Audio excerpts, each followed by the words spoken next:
The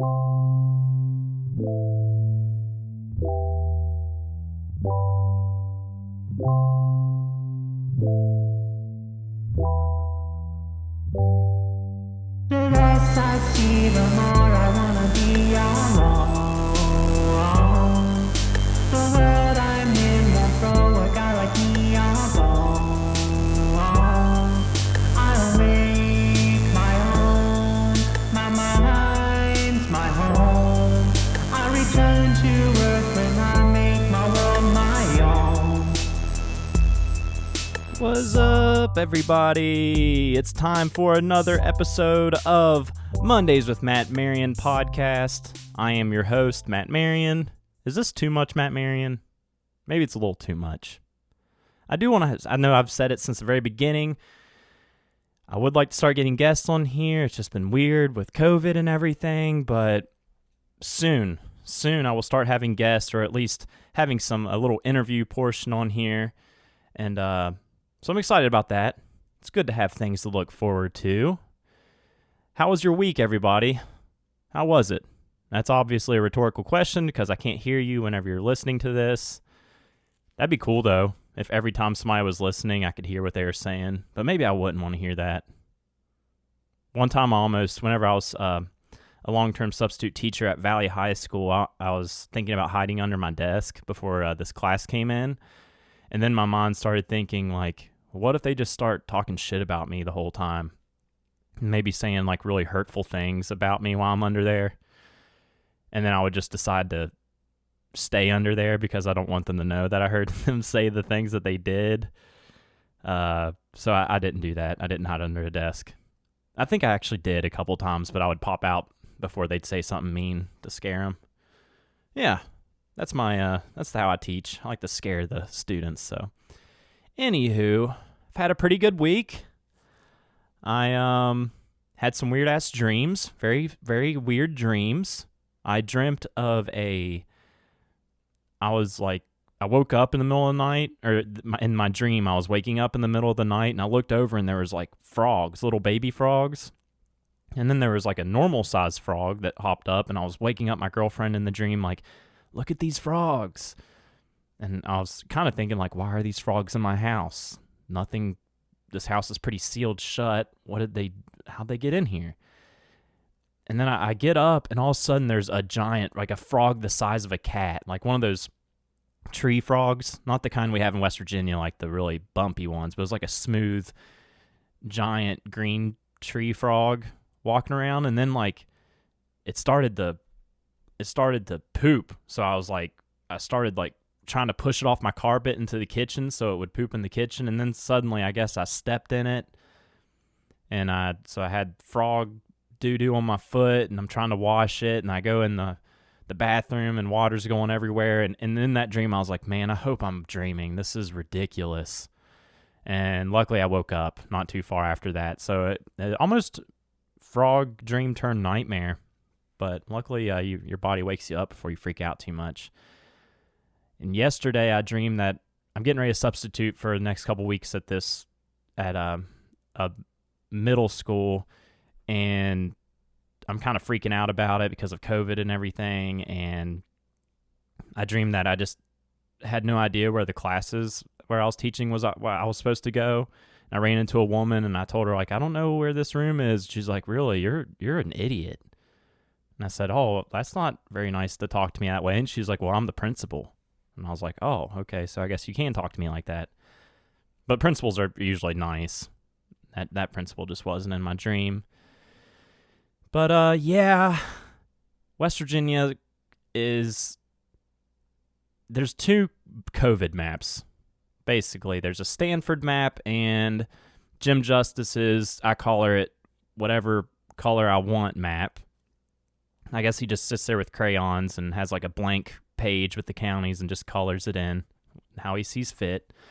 The Stanford map's showing my county, Fayette County, as red, and the West Virginia one shows it as a made-up new color for the system, gold, which means we are going to have students this coming week, and it's blended learning, so you have half the students 2 days of the week, and the other half of the students the other 2, just based off of their last name in the alphabet. Not based off of numbers, based off of the names in the alphabet. And I just think it's the dumbest thing ever. The way they're doing it at the middle school level is having the students stay in the same classroom all day. The room I'm starting off in has no windows, so these kids are just going to be stuck in this windowless room all day with the same students.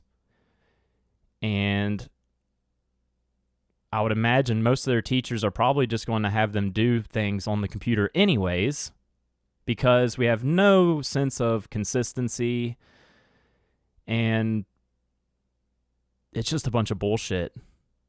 I think, in my opinion, and from teachers that I've talked to's opinion, is we should just go virtual for at least the next 9 weeks, so we have some kind of consistency. Basically, we have no idea what's going on from week to week. It changes on Saturday. They don't find out till Saturday, so they're not even in the classroom whenever they find out if kids are coming. So then they come back, everybody's freaking out, not prepared. The lunches suck because a lot of students aren't coming to school, so they make them so they can, put them in cardboard and send them to parents whose kids are still virtual. And the last lunch that was served was a pile of refried beans with cheese on it, and raw snap peas and carrots and a bag of Doritos. And that was it. And parents were complaining that there was mold on the refried beans because Lord knows where those came from. And I don't think it's the lunch people's fault. They're given what they're told what to do and everything. It's just messed up on so many levels. The teachers union has no say. Nobody listens to them. The governor hates teachers. He knows that they're not going to vote for him, so he's just like, fuck you, I'm going to send you into school with the students. And I know it's hard to be a parent at this time, trying to figure out how to juggle a job and having your child at home all day and doing the digital stuff, but sending them to school right now in some of these counties is just not the right thing to do. It might be, it's mostly my opinion, but that's how most teachers feel. And it's not, and it's way harder for these teachers to make lesson plans that are digital than to have students in the classroom. This isn't teachers saying, I want to work less hard, I don't want to have students in. It's not that. They want what's best for the students. A lot of these teachers have their own families, and they want to do what's best for their family. And I did just receive a new job. I'm not going to be teaching very much longer. I'll probably be teaching for the next 2 weeks, and that'll be it for me. So I don't have to deal with this stuff. I'm just kind of speaking for the teachers at this point. And I'm excited about this new job. It's for once, it might be a career of mine. Working in not a dream job. I'll be working in a chemical plant, making chlorine tablets, working around bleach and all that stuff. And so I don't have to deal with this stuff very much longer. But that doesn't solve the problem at all. I don't know. I'm flabbergasted. I'm not looking forward to going to school this week. I do not want to get COVID myself because I do have this job coming up. It's very important, especially whenever you first start a job, to start off on the right foot. But anyways,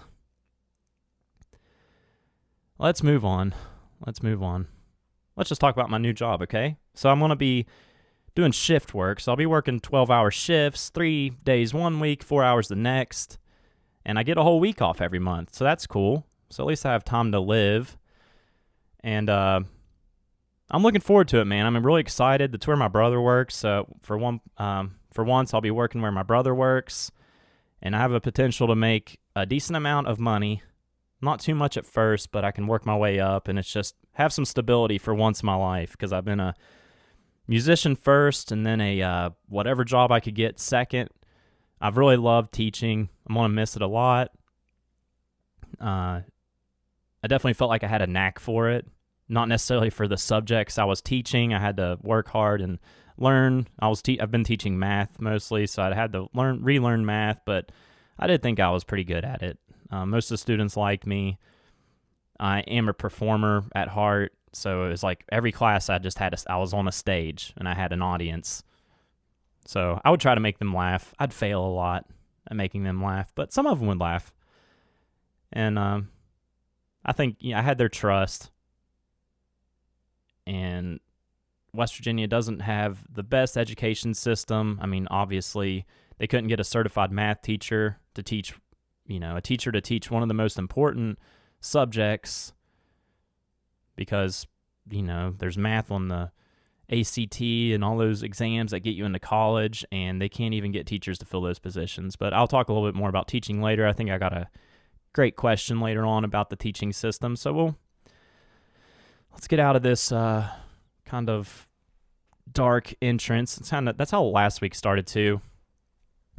But I don't know. This podcast is just about whatever. If you're new to listening to this, I have a couple sections, different parts of the podcast. Like I'll talk about movies for a second and some good news, and then we hit the questions. And you can send me any questions on Facebook, on my email, mmarion11@gmail. So mmarion11@gmail.com. Or you can private message me on Facebook.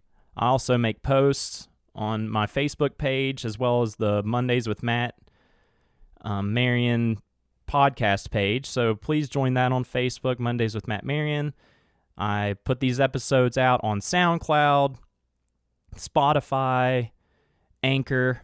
If you go to Anchor, it shows all the other things I'm on there, all the different platforms. And I also put these on YouTube. So follow my YouTube page. It's just called Matt Marion.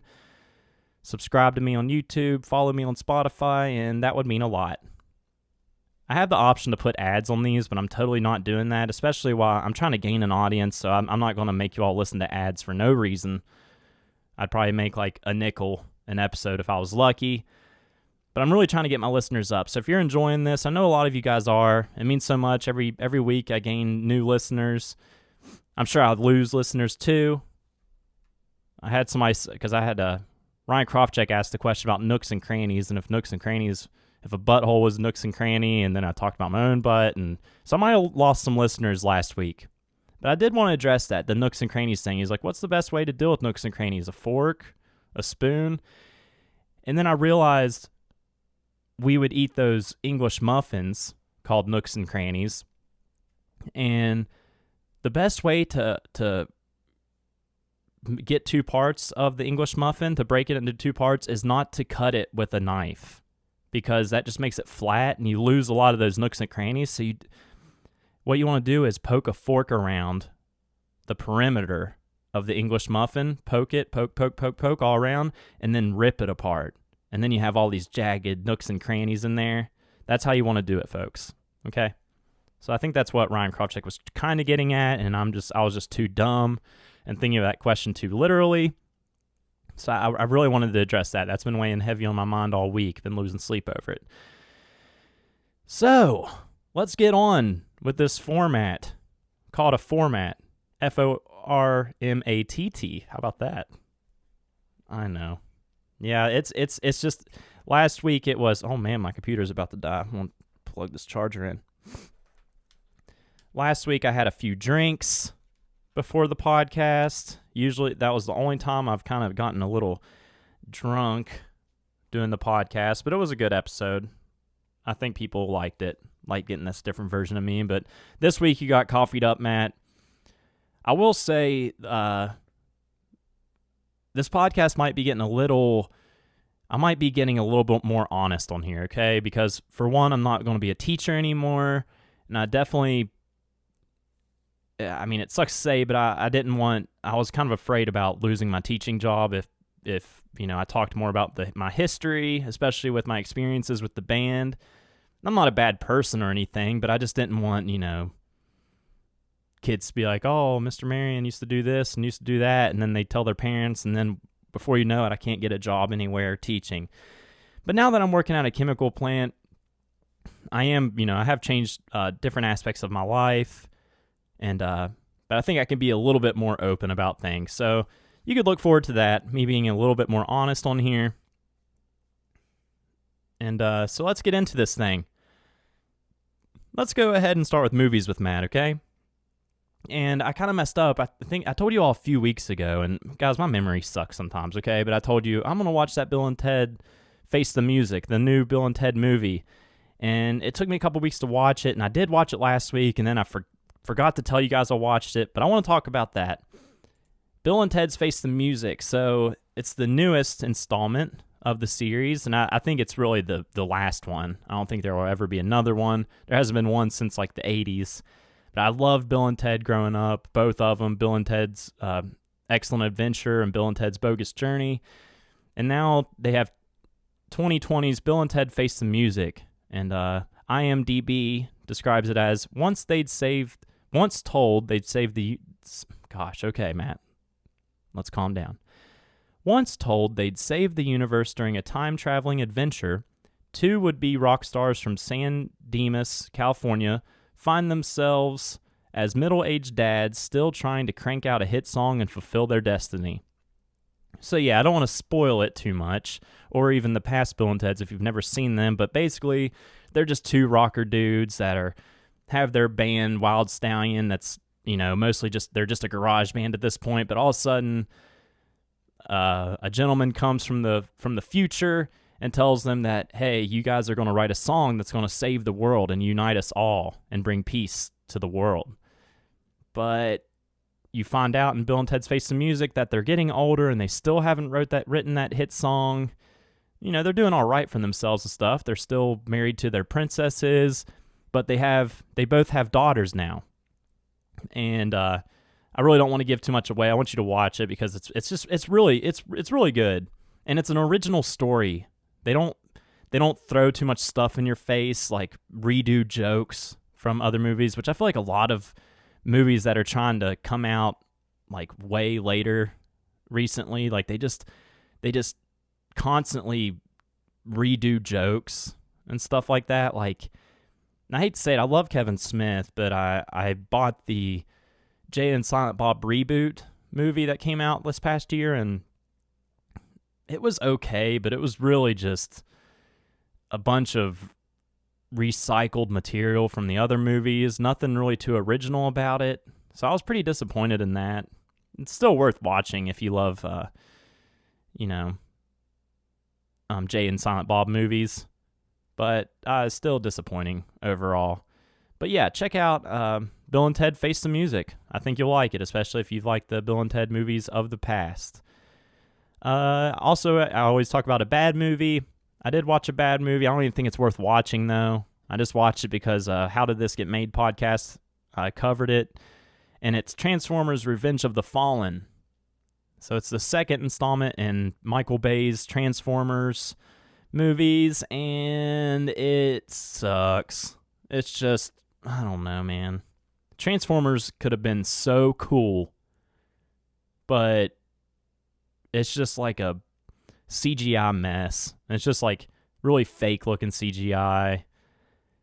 They could have made it a lot cooler, less CGI. The only non-CGI parts are just whenever they're just vehicles and they're just sitting there not doing anything. So, I know, that wasn't the best movies with Matt segment, but it is what it is. Let's move on to some good news. And this time, instead of going to Good News Network, my good friend Richard Young sent me some good news of his own. And I taught with Richard Young at Valley High School. He was also a long-term substitute, and he was teaching Spanish.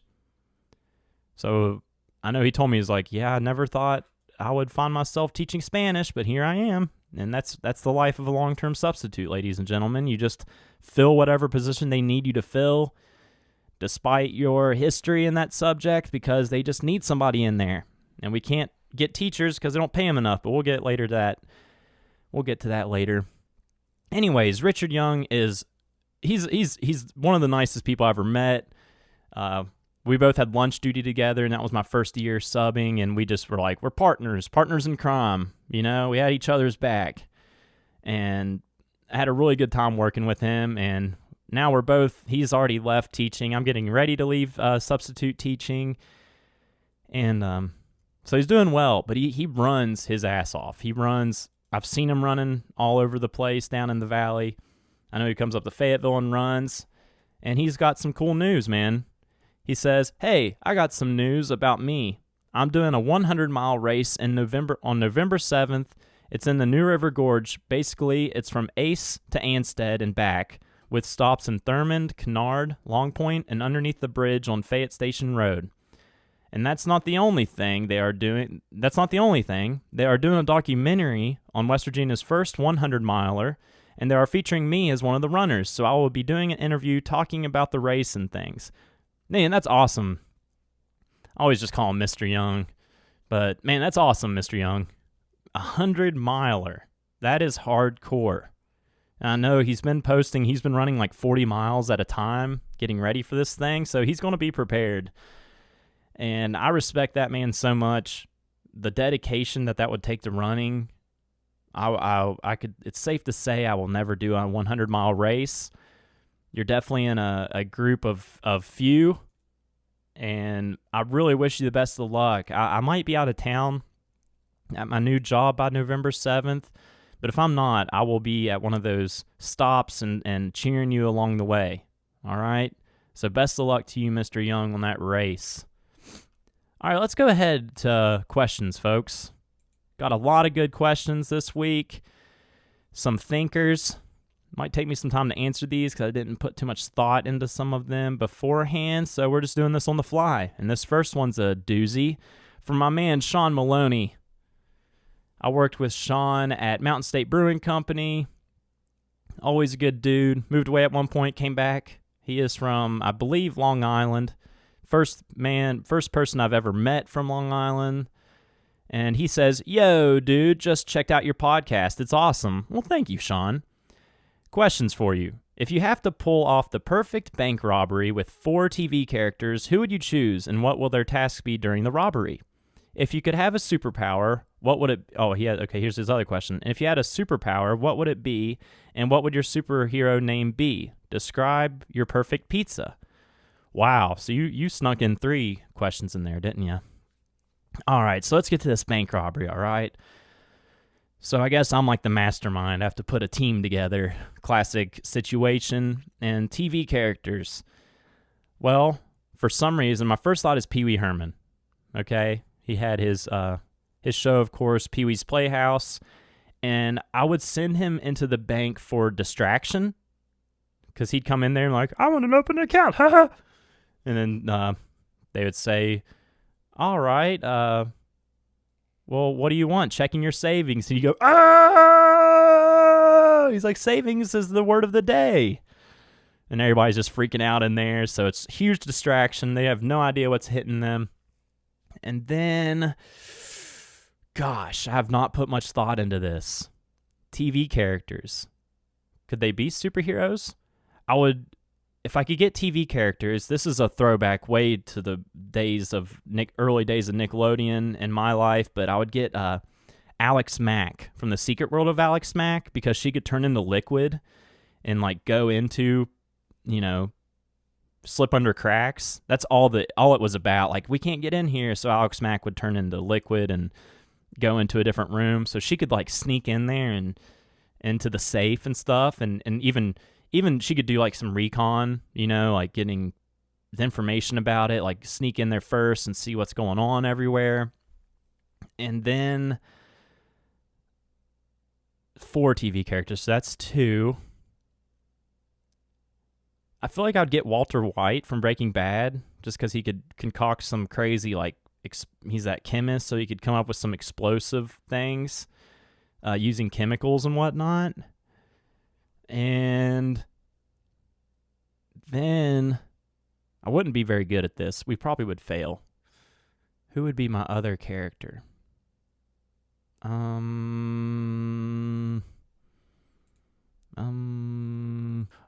Ooh, I know. I would use Rick from Rick and Morty, because he just has all those weapons. He has his, his portal thing, and I mean, I feel like he would just know how to rob a bank. I'm sure he's done it before. That's probably how he finances all his things. And you said TV characters. You didn't say real people, so that's a cartoon character. And I think we maybe would pull it off with that team. Pee Wee Herman, Alex Mack, Walter White. He's also really smart, Walter White. But he does screw everything up, and things just get worse for him anyways. But then Rick from Rick and Morty. And we'd get that money. All right, next, your next question was, if you could have a superpower, what would it be, and what would your superhero name be? Oh, gosh. I think it would be like the money maker, and I would just be able to pull money out of thin air. That'd be cool. I wouldn't really use it for good. Well, yeah, I could. I would just make money and give it to poor folks. Maybe it's kind of like Robin Hood, though. I make money, but it's actually, at the same time, it takes money away from people that are way too rich and don't need all that money. I'm just taking money from Jeff Bezos the whole time. So it doesn't cause inflation. So there's not an increase in money, paper money. We're not just making paper money like the government's doing right now. So yeah, it's I'm like Robin Hood.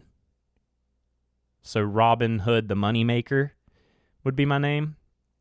Yeah, and I just give it to folks that are down and out. Of course, I'd make myself rich. Gotta look out for number one. So yeah, that's fun to think about. And describe your perfect pizza. Well, I used to be a pizza maker myself. Well, a gourmet flatbreads person, but let's just call it pizza, all right? I call it like I see it. It's not a gourmet flatbread, it's a pizza. Anyways, I like a bunch of different pizzas, to tell you the truth. I like deep dish, but I also like New York style. And I'm sure you being from Long Island, you're probably more into that kind of style. So if it's New York style, it's got to have a little bit of, it's thinner, but just has that perfect crust. It's not chewy. And, thin. The sauce has to be good. Not like that Mountain State Brewing Company sauce that was literally just tomato sauce. We didn't do anything to it. Thought that was boring as hell. It's just the gimmick there, I feel like. I like it there. It was fun to work there, but they have the wood fire oven, which is cool, but it just doesn't really do anything. And really all it does is whenever the fire's not hot enough, or you have somebody that doesn't know what they're doing at that fire oven, you just get a shitty pizza. So I don't think it makes the flavor that much better. People can swear by it or whatever, but I don't think that's true. So I would just rather have a pizza oven that cooks it to perfection every single time. Got to have a good crust, because I do eat my crust, but I don't eat my crust plain. I'll eat it and make sure there's some sauce left there on the edges, and then eat the crust. But perfect pizza, man. God, my favorite pizza of all time was a place in the Huntington Mall called Cosmos, and it just closed down this past year, and I cried a little bit. I love that pizza so much. I love their sauce. Their pepperoni was a little spicy, and I really miss that place. Now it's just the Sbarro's. Whenever I went to New York City, we didn't really have Sbarro's. It was when I was in high school, and we didn't have Sbarro's around where I lived. And that's the place that we got pizza from. We went in there let's get some New York pizza. And we went to Sbarro's. Looking back on that, I'm like, we could have went to one of the best pizza places in the world. But yeah, I also like that thicker pizza, Detroit style, when they cook it in a pan and the cheese caramelizes around the edge. I'm getting hungry because I haven't had breakfast. All I've had is coffee. I've been cooking at home mostly, so I might actually get a pizza. I like Pizza Hut pizza. I do. I like the deep dish pizza from Pizza Hut. So I know some people are going come on, Domino's. Everybody loves Domino's. I'm not really into Domino's that much. Now they have a burger pizza and a taco pizza. I don't know. Maybe the taco pizza I'd be into, but not a burger pizza. I tell you though, I was lucky in high school. Every Friday would be pizza day, and we would get 3 different choices of pizza. We had stuffed crust, which was okay. Then we had the pizza bread, style, and Then we had what was called fiestadas. It was like kind of like a Mexican pizza. It was shaped like a hexagon, I think, maybe an octagon, and it had cheddar cheese, and I think it had like enchilada sauce as the sauce, and the sausage was chorizo sausage. And oh my God, those were so good. At one point, Totino's Pizzas had a Spanish-style pizza, and I only saw it like 1 week. It was at Kroger's. People have been getting me to say Kroger nowadays, but I won't do that. It's Kroger's. Anyways, and then I went back for it, and it was gone. Like, they got rid of the Mexican-style Totino's Pizza, and it was almost exactly like the one that would be at school. But as far as toppings go, I mean, pepperoni, of course. I like onions and green peppers. I was watching The Flash for a while, and one day him and his dad, they got a pizza with green olives and pineapple, and he was just like, that saltiness is sweet, can't beat it. And I did get one of those once, and it was good. It was really good. I don't know if I'll ever find somebody that would share a green olives and pineapple pizza. I know my dad would try it. He'll eat anything. I love just liking everything. I want, and things that I don't like, I want to like more. Like, I want to like mushrooms more. I do like them, but just not in every shape and form. But, you know, I like a supreme pizza too. But I think my favorite pizza would just be classic pepperoni, and then it's just cooked to perfection. It's all in the cooking. All right, Sean, I think you got enough of my time on that one, but thanks for listening to the podcast, dude. I hope you listen to this episode. So let's move on. All right, Wesley Erie. Wesley Erie, who is an artist. I've seen some awesome paintings of his. Makes a lot of these really cool ones with a different popsicle, flavored popsicles. I mean, they're just paintings, but I'm sure there's a flavor in mine, you know, banana, red, you know, but they're red, yellow, blue, or whatever, but they're really cool looking. And I just found out he's my third cousin from Ancestry. So that's cool. I got on there, and it's cool because after you do it, after you send your DNA in there, and I know some people are like, don't send your DNA to that place. Well, I already did it. It's too late. They have my DNA now. It's floating out there for everybody to have. But it's cool because it you can keep checking it, and as more people that are related to you do it, it can get more detailed, give you a more detailed idea of where your DNA is from. Because at first it was showing me 2% Swedish, 2% Irish, and then 96% English. And I was like, man, how am I that English? But now it's showing like 50 or 60% English and like 15% Irish, 15% Scottish. Still got that 2% Swedish. And I know that's probably not adding up to 100, but whatever. So that's cool. But he asks, if you could spend a day with any three people, dead or alive, who would they be and what would y'all do? Well, this kind of refers back to that first question, but these are just real people, not characters, because I would love to hang out with Pee Wee Herman. I'd want to hang out with fun people, really fun people. So I would have to say, well, I'd like to hang with George Harrison. I mean, he's super spiritual, and I look up to him so much, and I would really like to pick his brain for a little while, and I think he'd be fun too. So George Harrison, definitely. I'd really like to hang out with Jim Carrey. I've loved him since I was a kid, and as I've grown up and seen how he's changed at a spiritual level as well, I think he would be really cool to hang out with. And, oh man, I got to say Bill Burr. I listen to Bill Burr's, he has a podcast on Mondays too, which I know, Matt, that's probably where you've gotten the idea from. Well, so what? But it's called the Monday Morning Podcast with Bill Burr. So check that out. If you like this podcast and you don't really listen to many podcasts, but you're interested in other ones, listen to Bill Burr's. It's a really good one. He literally just sits there and just talks. He does have people send in questions too, kind of like this one. But he's just so naturally funny, man. And he also talks a lot about sports and stuff like that. But yeah, I definitely want to hang out with those three dudes. I think that would be a good time. And just, it'd be cool to see Bill Burr talking to George Harrison and all that. So, yeah, those are my 3 people. I thought that'd be harder to answer. Oh, what would we do? I'd like to just chill out. Just hang out, like, on a really nice porch or something, have some drinks, maybe smoke one with George. I think that'd be awesome. That would be cool as hell. All right, my next question is from Lewis Reinhardt. He's an awesome dude. He lives in he's in the Fayetteville community. He is the owner and operator of Secret Sandwich Society, which is a great place to get some food, some of the best sandwiches I've ever had. And he also runs The Grove, which is in the same building as Secret Sandwich Society, but they would have music, especially back in the days before COVID. It was just one of my favorite places to go to see a band and get some good beers. And he's done so much cool stuff for the community, raised money in times of people's in need and everything. And he has a question here that it interests me, but I don't know if I can relate. He says, why is the name Dreama so popular / prevalent in West Virginia? I've looked this up a few times. West Virginia has an inordinate amount of people named Dreama. This fascinates me. Well, Lewis, I don't think I know a Dreama. I really don't.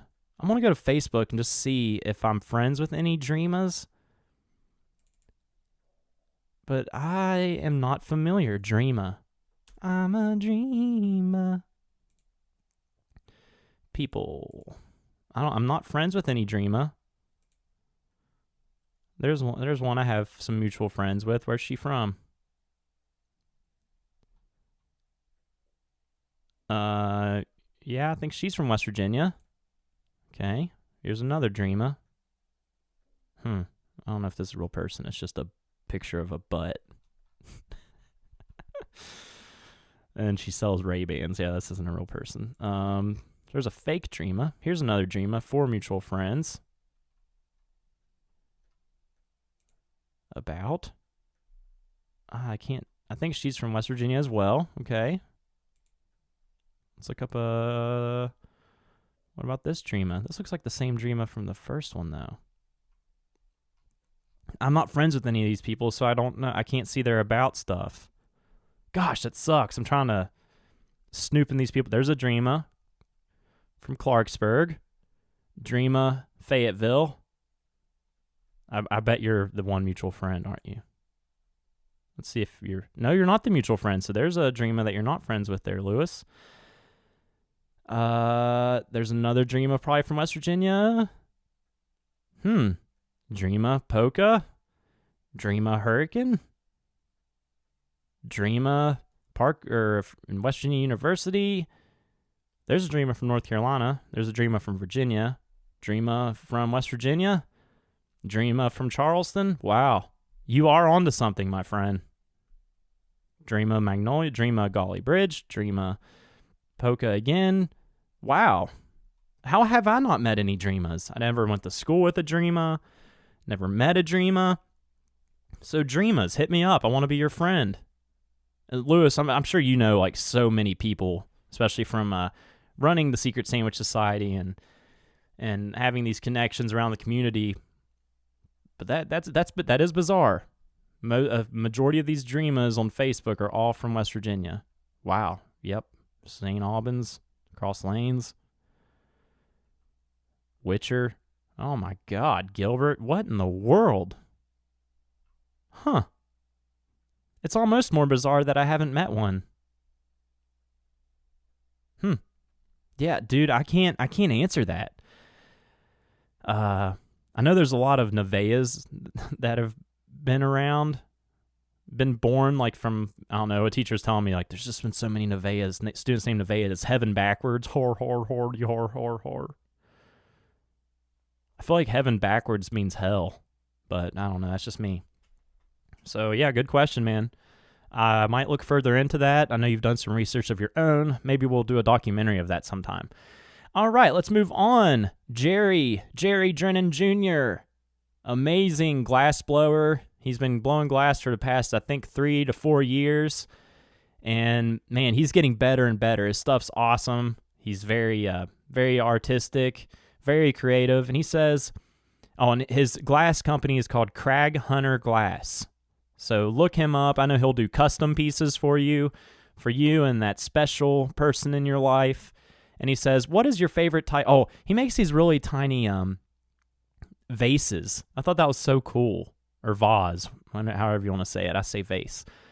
But tiny vases that can hold, just a few flowers, and they're super, super cute, for lack of a better word, and very pretty. He uses multiple colors and everything. But he says, what is your favorite type of art and why? Painting, sculpting, photography, woodworking, so many to choose from, other than music. Man, I don't know, and honestly, once I start making some decent money at this new job, I would like to start buying art, especially locally. Glass is beautiful, and gosh, I don't know, man. This is hard. I know a lot of great photographers, know a lot of great painters. Don't know too many woodworkers personally, but all these people are from West Virginia, and we have a lot of creative people in this state. So if you are in West Virginia or looking to buy some art, you really don't need to look too far. Find somebody in this state, support them.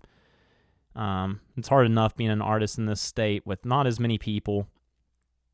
And I would probably have to say painting. I've always thought painting is amazing, what people can do, and it's just how broad it could be. Whether it be abstract or realism or something in between. I love comic books, which is more of drawing. But if I had to choose, I would probably say painting. And it's just so neat looking back into the past and seeing paintings from then and kind of getting more of a window than you'd get. And it came before photography. So, in that sense, like just for culture and stuff, I think it was even more important than photography because that's the only way people would see the world, or drawing, of course. Sculptures are cool, but like sculpting is cool.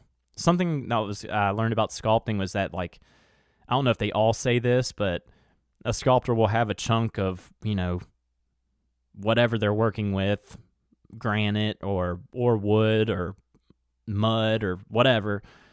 But they say they reveal it. Like they start with like a square block and they say, we need to reveal this face that I'm sculpting. And I thought that was a really, really cool way to think about it. They're not making it, they're revealing it. They're shaving away at this object until they reveal what is underneath. So that's pretty cool. All right, Reese Harvey. Talked about him a lot before. He has a great YouTube channel, Planet TV. Check out all the trilogy of Go Get 'Em Boys. Start with Go Get 'Em Boys 1, 2, and 3. I'm in 2 and 3 and actually helped film the third one. So check out that great cinematography work, camera work. And also, I am a part of his band Kettle Corn. Him and his best buddies, I guess they're my buddies too, but they have a band called Kettle Corn, and I wrote a song for their last album, and it's on Spotify, so check out Kettle Corn. But this album is going to be a country comedy music album, and it's awesome. It's coming together great. Reese came up here the other day, and we recorded a couple, and him and his friends are all the members of Kettle Corn, Isaiah, Ethan, and Trey. So it's Isaiah, Ethan, Trey, and Reese and myself.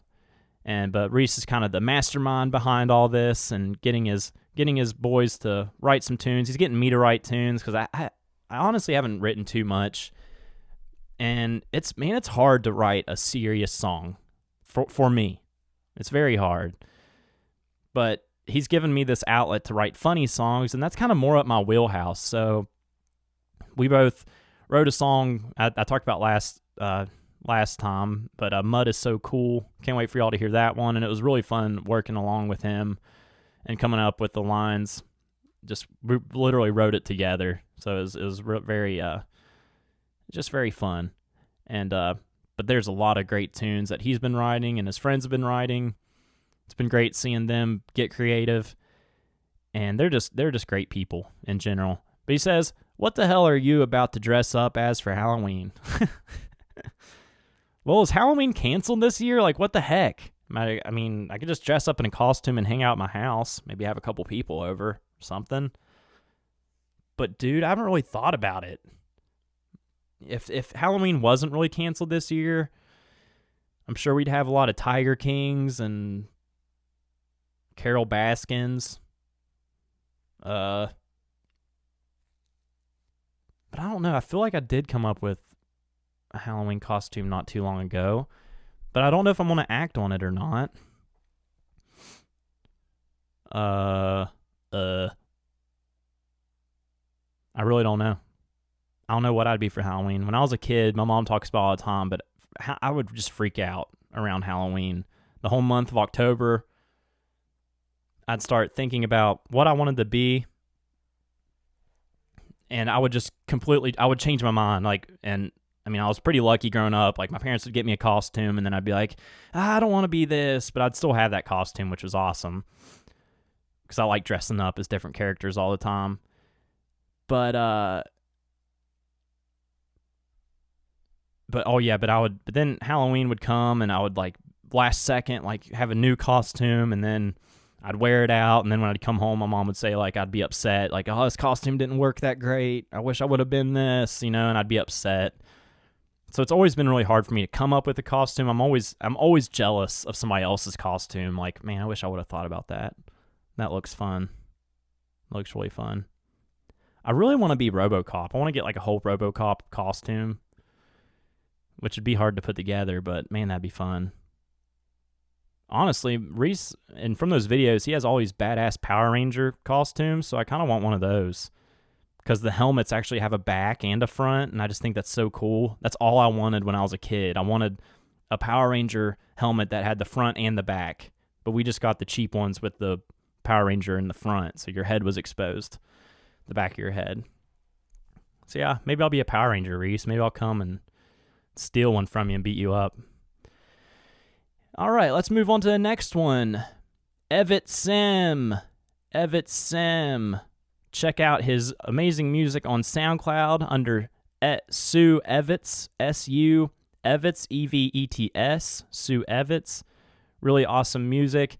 And he asks, skillets! Your opinions on why an iron skillet is the superior skillet? Well, I would have to agree with you. How much time you got, buddy? Well, I'll tell you why they're superior. Well, one, they cook evenly. Like, they heat, especially, it's best to have a gas-powered stove. So you got that real flame underneath, but I feel like the skillet gets hot and more consistent over the area, as opposed to a just your regular pan with, what is it called? Like your nonstick pans? Gosh, I can't think of words. Nonstick pans. They're called, why can't I think of what a nonstick pan is? I bet you guys are like yelling at this right now. Gosh. Nonstick pans. They have that poisonous coating on them and stuff. Whatever, we'll just call them nonstick pans. Teflon. That's what it is. They're layered in Teflon, which was made in a plant in West Virginia, and the Teflon poisoned a lot of the workers there and got into the water, and people are still drinking Teflon in their water to this day. But let's not get too dark on that. But yeah, that's one thing. They don't have a poisonous Teflon on it. You can use metal on them. You can use a nice metal spatula. You can crank up the heat on them. I mean, if you're going to cook a steak, you're trying to cook it on Teflon, for one, Teflon isn't supposed to get that hot. I don't even think you're supposed to use Teflon on gas-powered ovens because the flames are so hot that it's kind of releases some of that chemical that's on there. But with a cast iron, you can turn that flame on super hot, and if you're cooking a steak, look up some videos on it, but long story short, you get that pan super, super hot, like where the olive oil that you put in there is starting to smoke and everything. And then you have your steak that you've been letting rest on the side for like 30 minutes, coat it in some kosher salt and some really like good cracked black pepper. And whenever that pan's hot, throw that steak, don't throw it, lay it gently on the pan, and it gets that crust. The pan cannot be too hot. Maybe it can be, but not. I've realized like your pan from a gas oven, you can leave it on that flame forever. It will not be too hot for your steak. Let it sear for like a minute or so. Flip it over. Let it while it's searing on the other side. Dump some butter in the pan. Throw some thyme and rosemary in there and crack a couple garlic cloves and throw that in there with the butter and let that butter kind of tilt the pan. That's what I love too. You can tilt the pan and let that butter bubble up with that thyme and rosemary and garlic. And then you take a spoon and you start basting the steak with that butter that has so much flavor from all three of those things. Then you take it off, let the steak rest. I said long story short, but I just went through the whole process. Let it rest for like 5 minutes and dig in. Maybe pour some of that butter on your mashed potatoes that you have on the side. Man, I'm hungry, folks. I'm very hungry. Also with cast irons, they're just, compared to like a Teflon pan, they're just so much more badass. Like you can throw them on a campfire. You can hold them over a campfire, put them beside the campfire, and cook your eggs. And like a real man or woman, you can put them in the oven. You can like cook stuff with them in the oven. Gosh, there's so many reasons. And I'm glad. I feel like you like had a feeling that I cooked with an iron skillet, which makes me happy because he must think like I'm a pretty cool person. Like I bet he cooks with a cast iron. That's what I say usually when I meet a really cool dude. As he's like, we're both walking away, I'll turn around and take a look, be like, I bet he cooks with cast iron. Yeah. And then I turn around and I go on with my day. So yeah, it is superior. I do have to admit that I cook with nonstick sometimes because it might be a little easier to clean. You never wash a cast iron skillet with soap because you just want to keep that grease and stuff, or like that kind of, it makes it naturally non-stick, and you don't have to worry about getting sick. I mean, you clean the food off of it, but you still leave the oils behind. And I just clean mine with some kosher salt and maybe a little bit of water, and just take a rag and get it hot and put the salt in there and clean it off. So that's the way I clean my cast iron. I just cleaned mine today, actually. I'm probably going to cook some bacon after this. It's the best way to cook bacon. There's a lot of reasons. I don't think I have enough time on this podcast to talk about cast iron. We might just have to have a cast iron episode. But great question, Evan. All right.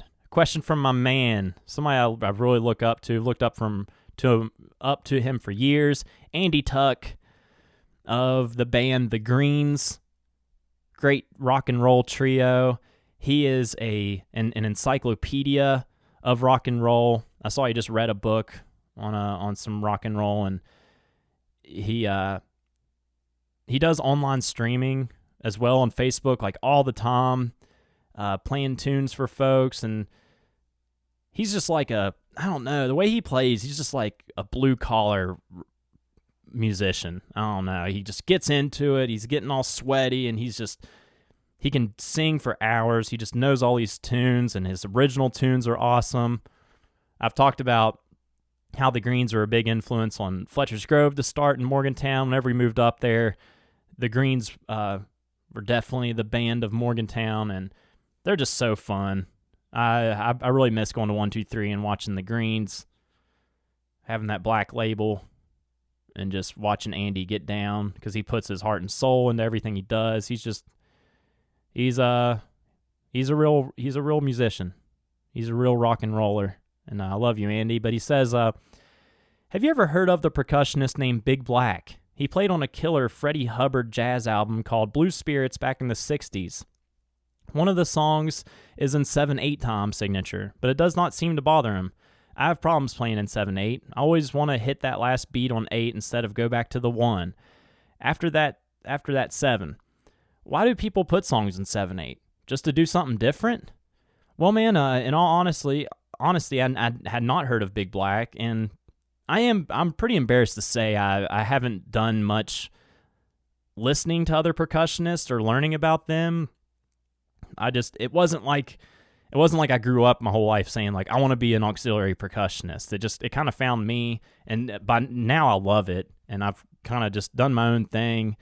I mean, for a while I wasn't even playing congas the traditional way.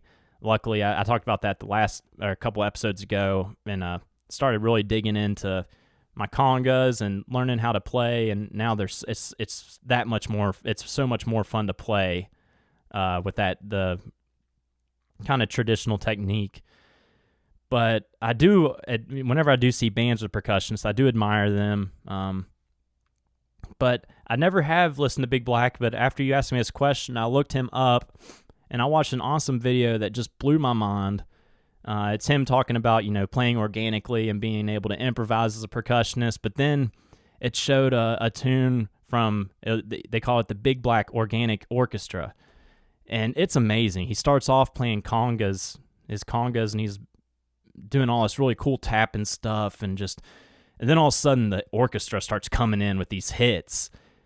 And it was just so cool seeing him, the congas being the lead part. And it wasn't like, it wasn't any kind of like salsa or anything like that, where a lot of times congas are kind of the star of the show, but it was an orchestra playing along and hitting around with him. And if it was just him playing them, it's like you wouldn't even realize that it's actually it goes along with this thing. But the orchestra's hitting all these cool hits and going along with him perfectly, and it's just like the way he's playing is just this organized chaos, and it was amazing. I don't even know if it was in 7/8. I'm not the greatest at counting that stuff. I don't know why people write in 7/8. I think the most famous 7/8 tune that people know is Money by Pink Floyd, that famous tune, and that's the only one. I've played some drum set in the past, and that's probably the only tune I could play in 7/8. And if you listen to it, people that aren't too musically inclined, Money has all those different sound effects. I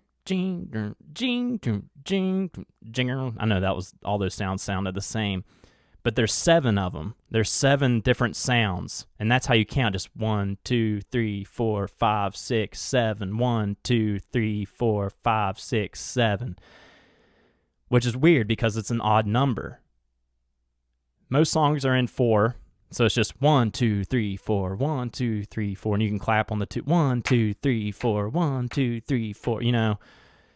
And it's a little easier to wrap your mind around. It's a little easier to dance to. So if you're dancing to Money, you might be going left to right, but then every time that 7 hits, all of a sudden you're going from right to left with the music, if that makes sense.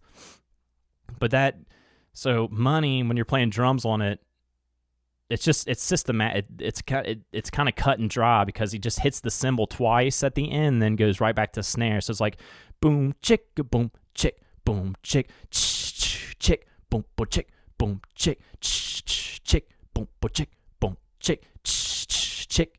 So yeah, instead of after that crash hitting the bass, he's just going back that snare. So that one's not hard, but I would imagine any other song in 7/8 would be difficult. And Money would not have that groove without 7/8. What would it be? It would just like boom ding ding ding ding ding ding ding ding ding. Or that's his 7/8 right there. Or no, 1 2 ding ding ding ding. Instead of I don't know. I'm not that musically inclined, Andy. I'm not. But yeah, I don't know why people write in 7/8. Maybe it is just, there's a reason that there's 7/8, and like I think Money does do it well. But a lot of time with percussion, it does, like he was talking about being organic. Like it's an organic 7/8. It's not forced. He just does it, and it goes with the flow. And he doesn't even probably have to think. He doesn't probably have to count 7 like I do, you know? So that's an awesome question, dude. And thanks for opening my mind and showing me Big Black. And I'm going to be listening to him from now on and checking it out. So thank you so much, man. That was a history lesson for myself. And maybe some listeners out there learned something about 7/8 today. All right, so my next question is from Diane Beard. She's an amazing teacher. I had the pleasure of working with her, and at the end of the year, a couple years ago, I got to hang around her a bunch, and just a great teacher. And in a world that is, and at a school that had a lot of long-term substitutes, she was a rock that held that school together and taught the students a lot of things, a lot of important things. And she's just great. I miss hanging out with her, and I hope you're doing well out there. And she says, how would you fix / improve the education system, not just in COVID times, but overall? Wow, that's a loaded question if I've ever heard one. And this is hard. I don't think I have the best ideas for this. I think just not to like go around in circles and with a bunch of different ideas. I think right now it's just the students need consistency.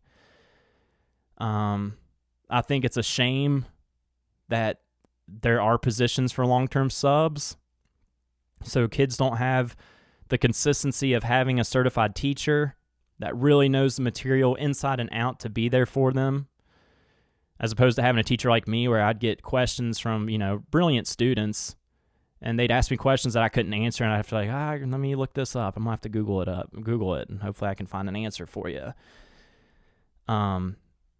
And why are there long-term substitute teachers, especially in Fayette County? Well, they don't pay teachers enough.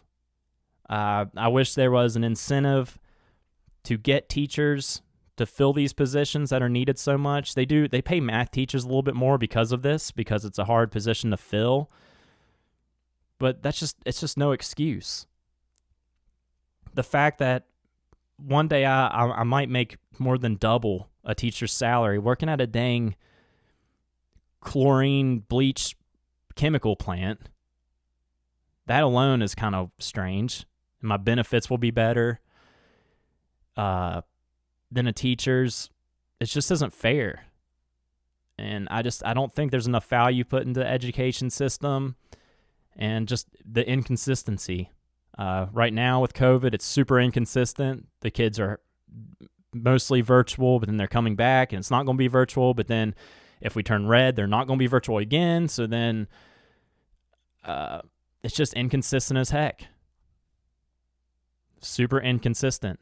And they, like in math, they started doing the Common Core. So now you have teachers that didn't learn their math using Common Core. So it's hard for them to adopt it completely. So then the kids are like half Common Core, half, traditional math, whatever you want to call it. And I just think there needs to be consistency, because that gives them a rhythm. They're learning, but they're also, they can come up with their own questions. Besides consistency, I think there just needs to be more classes on how to think as a person and how to do quality research. Now, I think you've addressed that some in your classes. But even math, I don't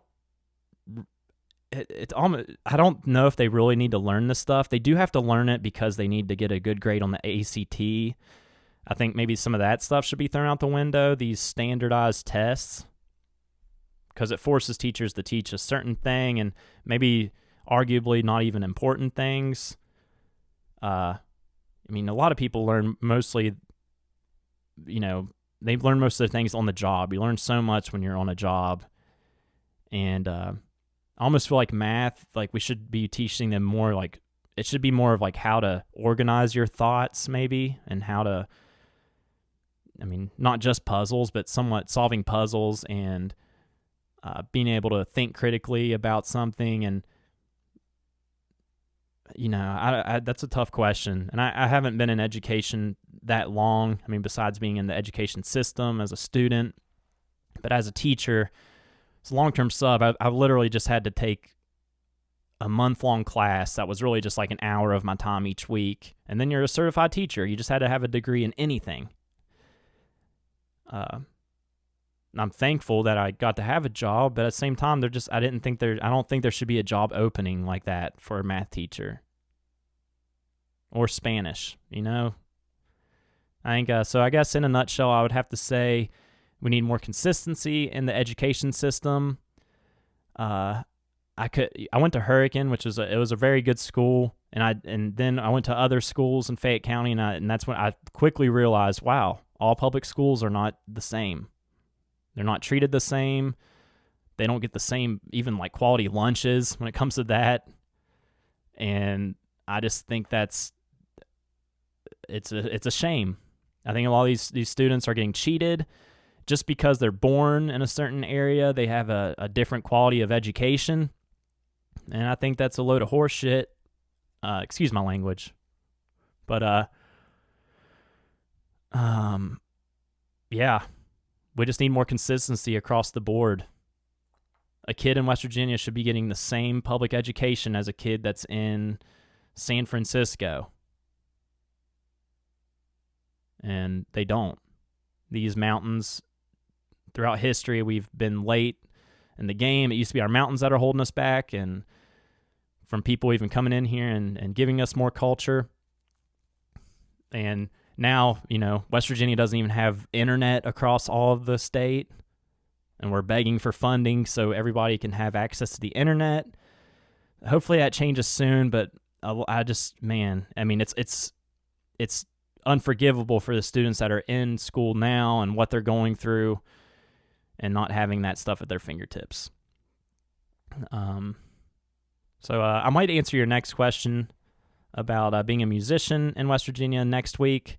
But that was a great question. Thank you so much. I'm just kind of getting a little late on time here. I got another question from Brittany Lauren. I know that's not your whole name. That's your Facebook name. But Brittany says, what was your first week as a Raiders fan like? Oh, it was awesome. I saw the Raiders beat the Saints, their first game in their new stadium.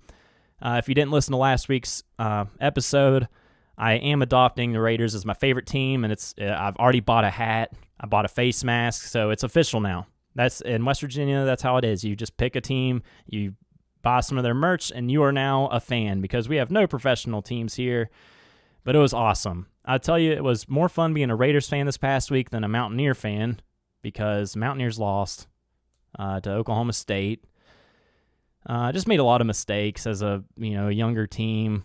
I think we kind of beat ourselves in a lot of aspects. Of course, I think the refs suck, but that's just how it is when you're playing a team at their place. The refs are going to want them to win, and with Oklahoma losing, basically Oklahoma State's the only team that the Big 12's got that stands a chance of even making that top 4 team playoff. So, but man, it's awesome. John Gruden, I love him as a coach.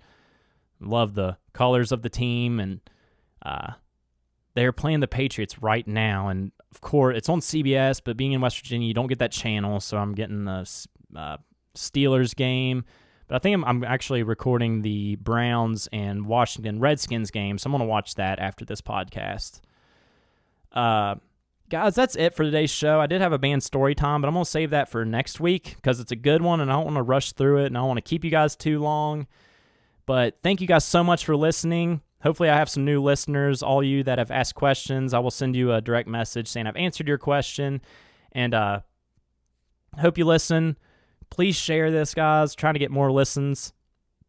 But even if I don't, you guys are all I need. Okay? I hope you guys have a great week.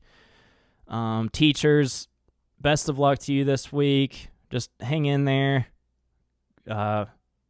I know how you feel, and I know a lot of people don't, and I know you get a bad rap, but I know at the end of the day, you want students in class, but you just want it to be healthy. That's just the bottom line. And I know you have families to get back to. So anyways, have the best week possible, guys. do something nice for somebody, say something nice to someone, and we're all in this together, right?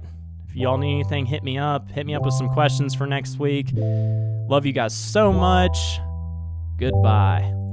The less I see, the more I wanna be alone.